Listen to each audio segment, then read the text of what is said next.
We have with us Mr. Anantha Padmanabhan, who has just completed successfully his 2-year term as the GJC Chairman. And we are very happy, Babu sir, to welcome you for this special interview and to have your views on this your term in the GJC as a chairman. We call you very fondly as Babu sir, so I'll address you same way in this interview. So Babu sir, my first question is that you have successfully completed your 2-year term as a GJC chairman. Yeah. It was a challenging tenure because for last 7-8 months, the whole world has gone through COVID, and even the industry had its own, challenges and pressures. So tell us about this journey of this GJC chairman. Jai Shri Ram. Thank you very much for inviting me for this interview. It's been a big relief for the last 24 hours. It's been tremendous pressure, especially for the last 8 months. Before that, it was physical stress, and after the lockdown started, it became a mental stress too.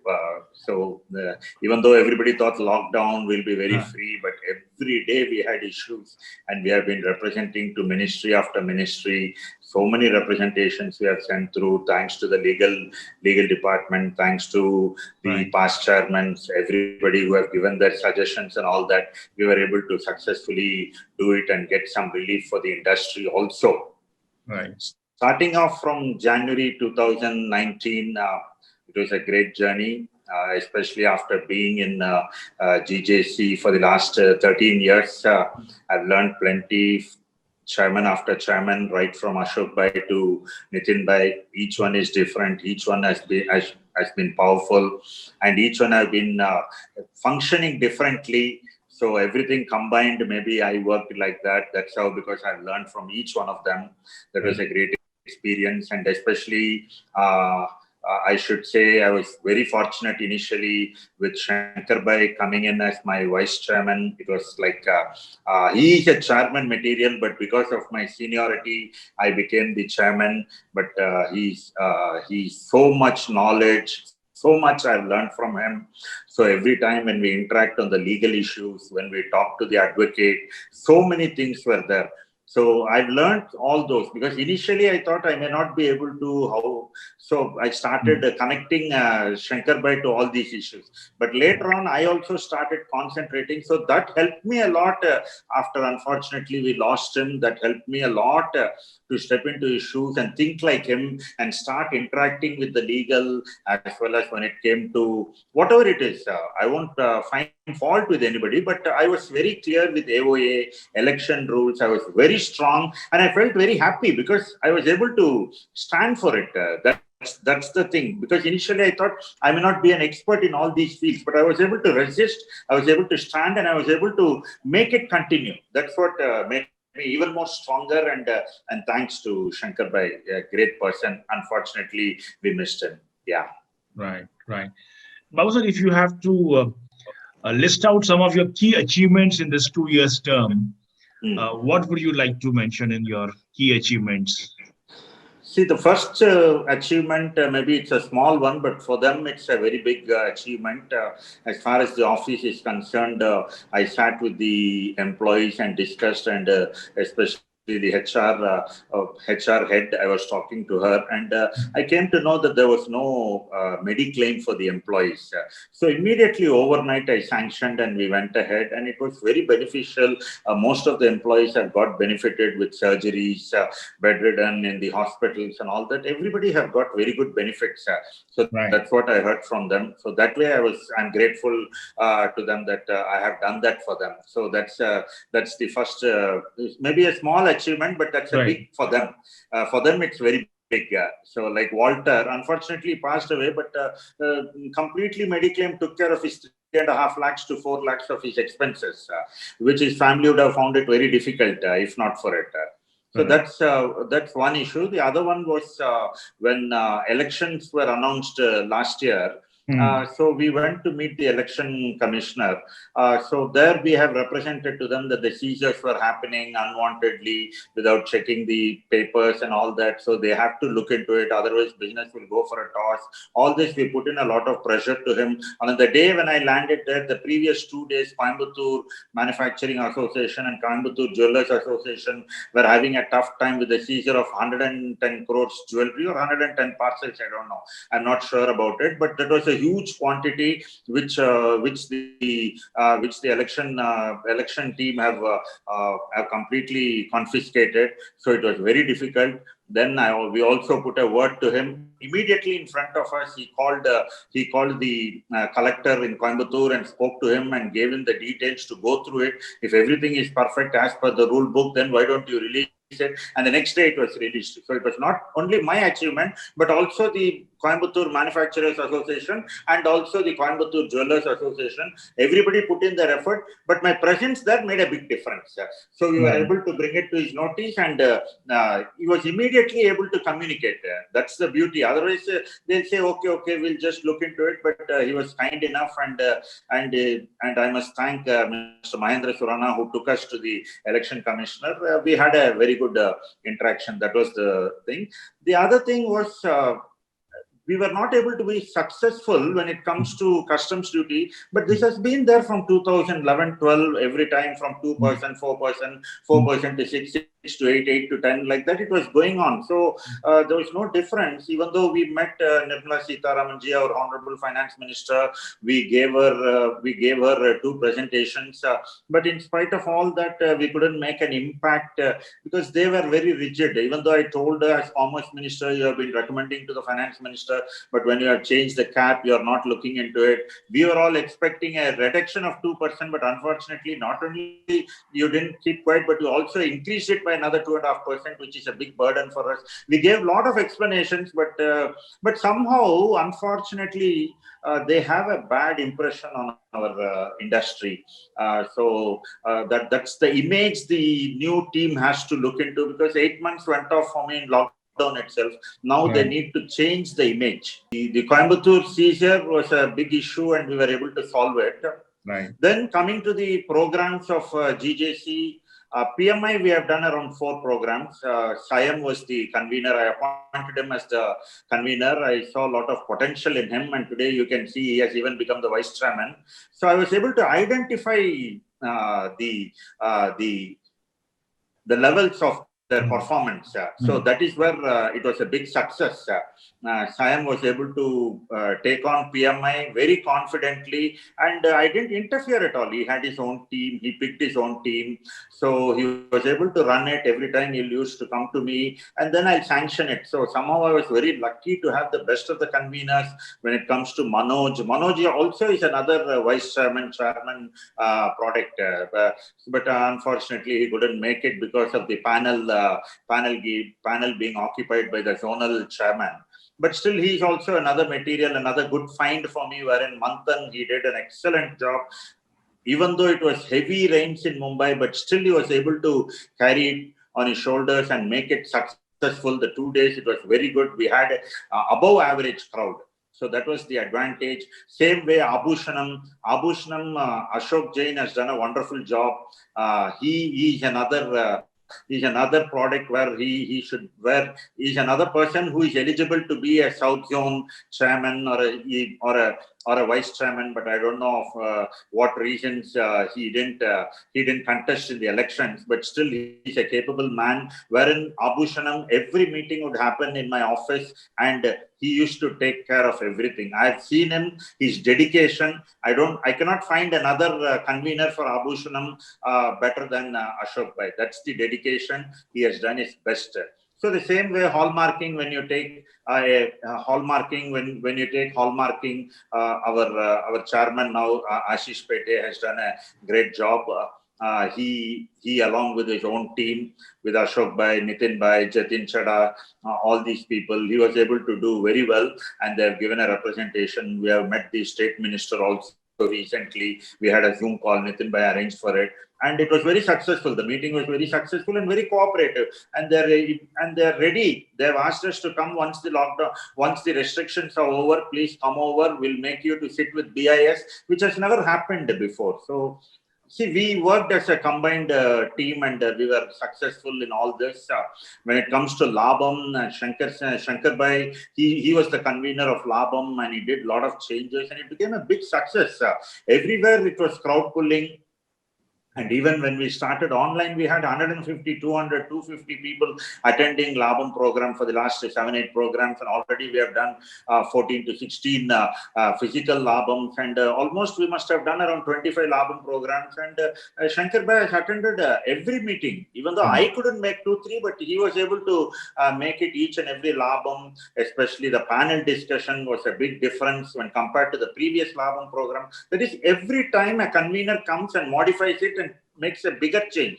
That's it. It's not that they didn't do better. Everybody is doing better, but the new team takes over, like how we have a lot of expectation now with Ashish Bhai and Sayam. They will perform very well. So let's see. That's how a lot of changes happens. And GJS, it took off very well. Shankar Bhai's dream it was. I first hesitated, then I thought, when he's so confident, why not we give it to him, let him go ahead. So without disturbing me, he did so many meetings on his, put the full responsibility on his shoulders, did a wonderful job, especially again his team containing all the most of the COA members, and also Ashok Bhai was there, was heading it very well. He was guiding them. He was a guiding force in that GJS. And even before the launch, a brand has been created. So that was the goodwill of that teamwork.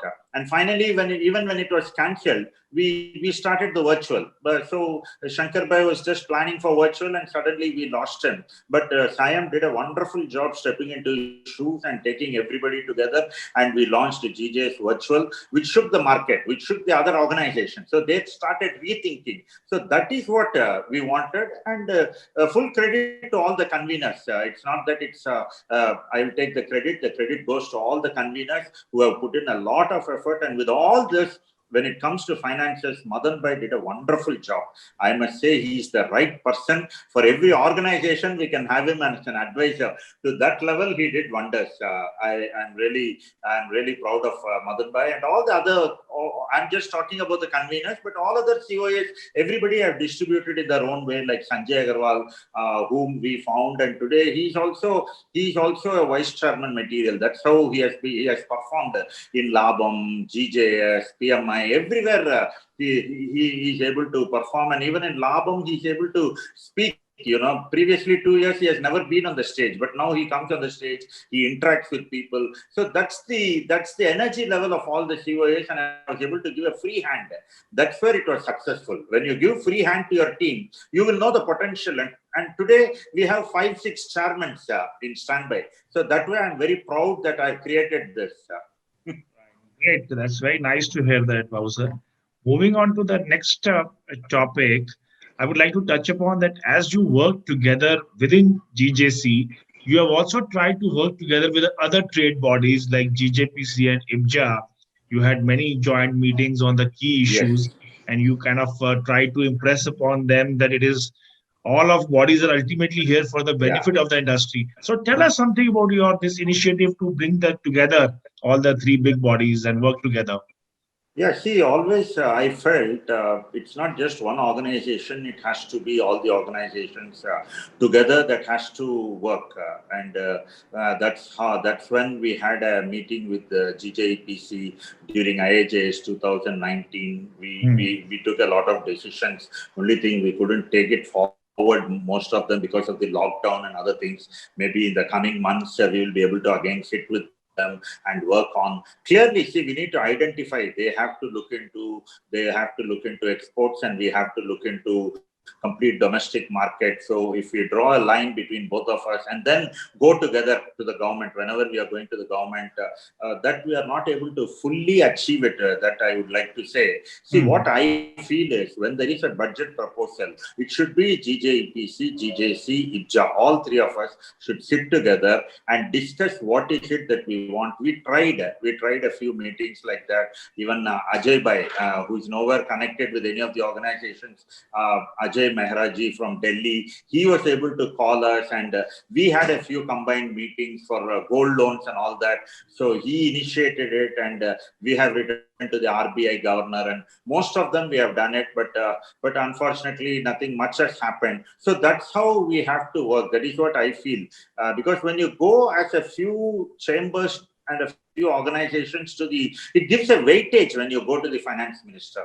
That I always find that we have to be together. We have to represent together, and only then the industry will get benefited. See, just one organization asking for bullion, one organization asking for domestic, one organization going and asking for export. But at the end of the day, it's only the same dealers who are doing. Whether a person exporting jewelry or is locally he's sending manufacturing and selling, whether he's buying and selling bullion, it's all the same person or two different people, but of the same organization, of the same industry. So all the need to sit sometime, maybe once in 4 months, once in 6 months. All the chairmen have to sit together and decide, and then have a clear one moment wherein everybody agree for the same things. Otherwise, it will be different. When I ask for 6%, IPJA may ask for 4%, GJPC may say 7%, 8%. It's not like that. We three have together or give a separate representation, but the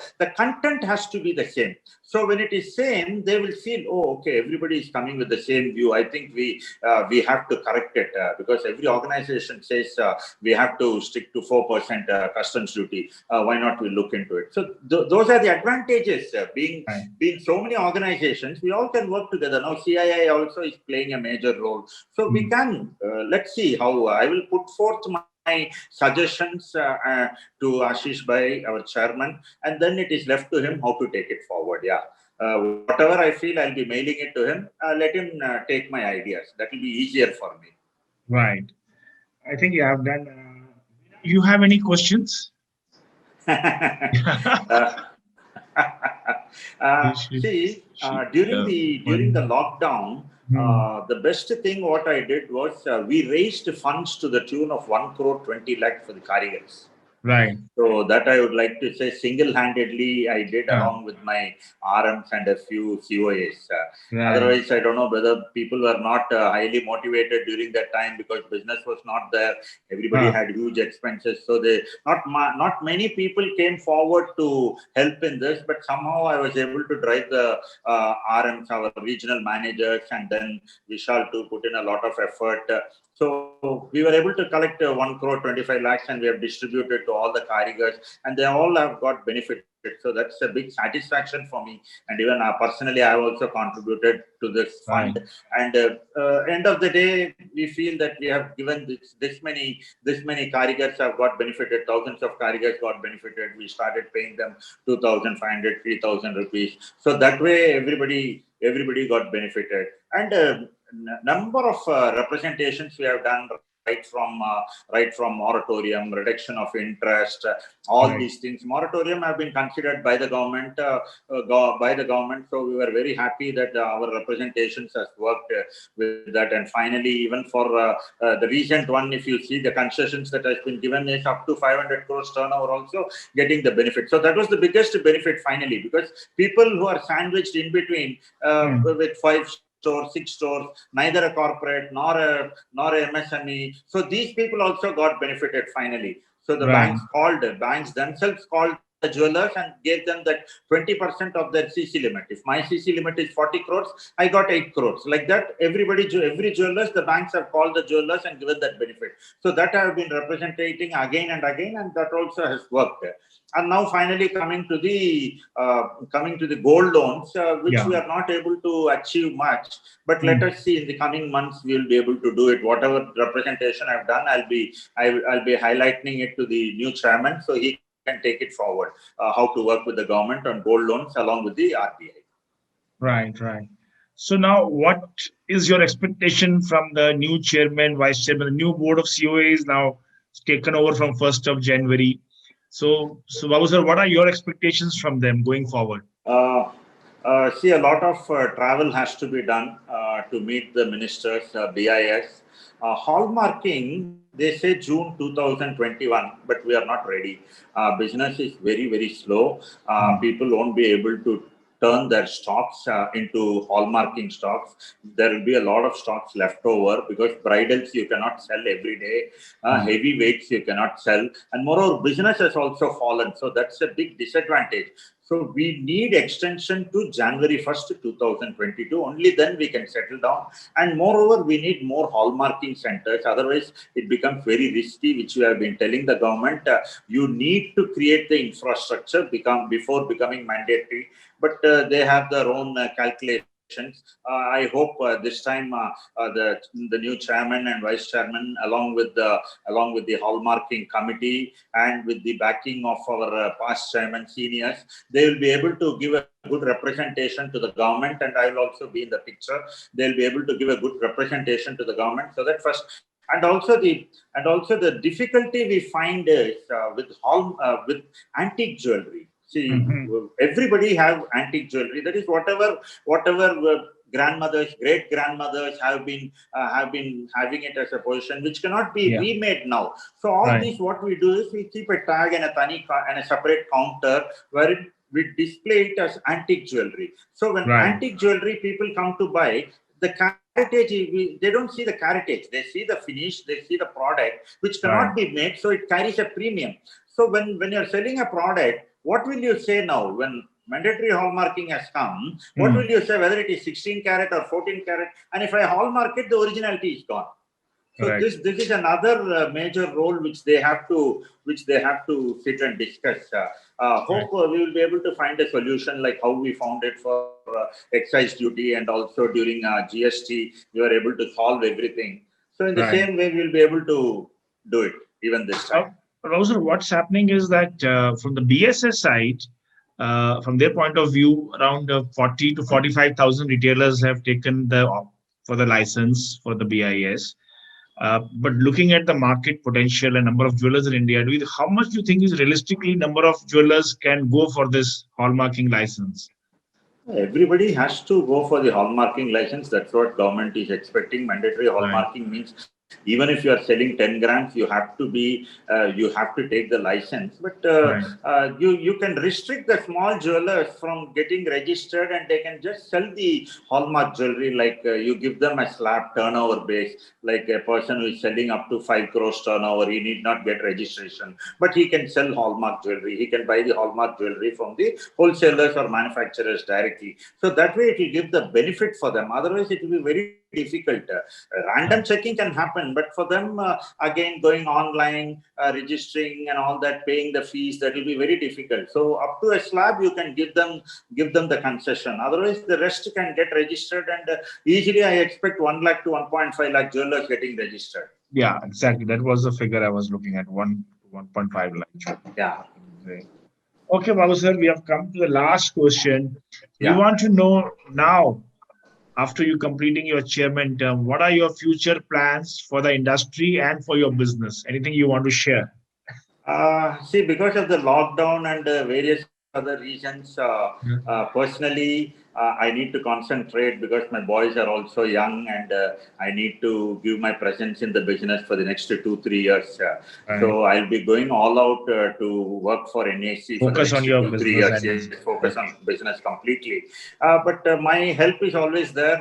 I can assist GJC anytime they need my services. As IPC 2 years, I will be there. But for the next 3 years, no to any organization who comes to me. But definitely after that, I will contribute whatever is possible, because I've learned a lot from Shankar Bhai. And by that time, I will also go through each and everything so that I will be perfect. Next time when I walk into any organization, as far as the rules are concerned, I'll be perfect like any other learned learned chairman. So that's what I wanted, because I've never concentrated on those things. So when it comes to legal committee and all that, it was very difficult for me to follow. And I always thought Shankar Bhai was so knowledgeable. Why is it I've not done it? But after he left, automatically I have to step into the shoes. I had no other choice and started concentrating and going through the rule book. So I was able to register. Even in the election committee, there were so many issues which I felt no. And then they agreed. When I said no, the committee also agreed and the election committee also agreed. So that is when I felt very happy that, okay, I've come to the stage where I'm able to dictate terms on these issues, which definitely I will share with the industry when I'm ready. But not now immediately. Next 2-3 years, it will be very tough for me. I have to take NAC to the next level. That has always been my dream. Right. Thank you so much, Babu sir, for sharing this journey, this 2 years journey, very openly and very, open. Always you are open-hearted, very humbly and honestly. And thank you for your this great contribution of 2 years for the jewelry industry. Yes. We wish you all the very best for your future. And thank you for sparing this time for this AOJ interview. Thank you. Yes. Thank you, Thank Babu. you. Thank you very much, Sumesh ji, for giving me this opportunity.